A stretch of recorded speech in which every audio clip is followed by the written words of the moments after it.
Salut, c'est Trado.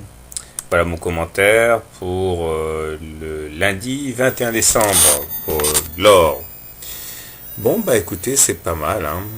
Comme on peut le voir, en toute dernière fin de séance hier, un signe que j'attendais depuis un moment, eh bien, euh, s'est rendu visible puisque nous avons préservé un niveau de Fibonacci important, à savoir les retracements de 61,8%. Vous savez que j'étais vraiment pas rassuré par le fait que nous ayons rebondi en plein milieu de 2 Fibonacci. C'est pas trop dans les habitudes du gold de faire ça. Et hier, nous avons transpercé le niveau des 61,8, mais préservé en clôture, donc très très bien.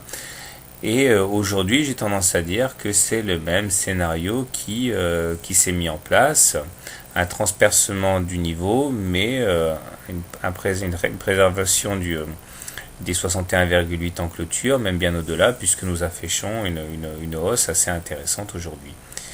Donc, est-ce que c'est le moment où on peut baisser sa garde et puis imaginer que le gold va repartir? Ben, en tout cas, c'est le pari qui peut être pris, avec toujours un stop loss de rigueur. Surtout si on se rabat sur le graphe hebdo qui en dit long, et ça sera plutôt demain si j'ai le temps.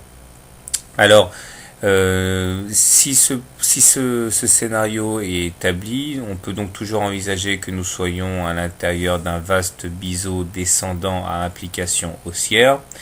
Si on arrive à casser, ce qui n'est pas fait pour l'instant, et on a pu voir que les fausses cassures sont quand même assez fréquentes, et bien si on casse ce biseau à la hausse, on pourrait donc envisager un retour assez sereinement vers les 1226.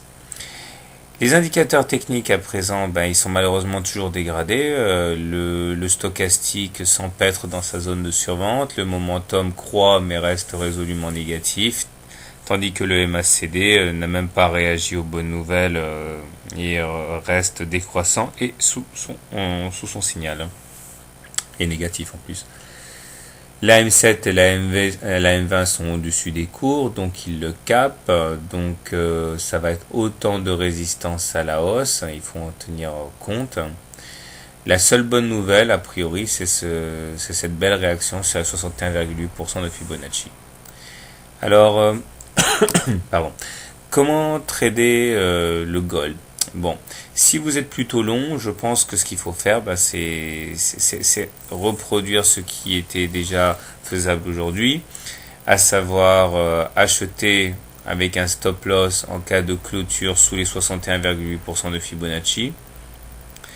Objectif, retour dans un premier temps sur la M20, et puis si ça se passe bien, pourquoi pas un retour sur les plus hauts à 1226.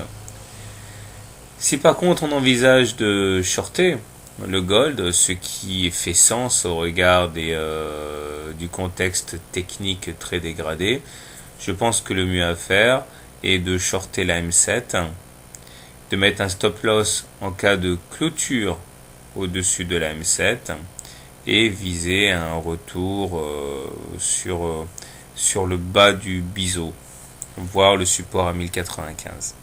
Voilà. Très bien, donc à demain pour l'analyse hebdo, et puis bonne soirée, bon trade.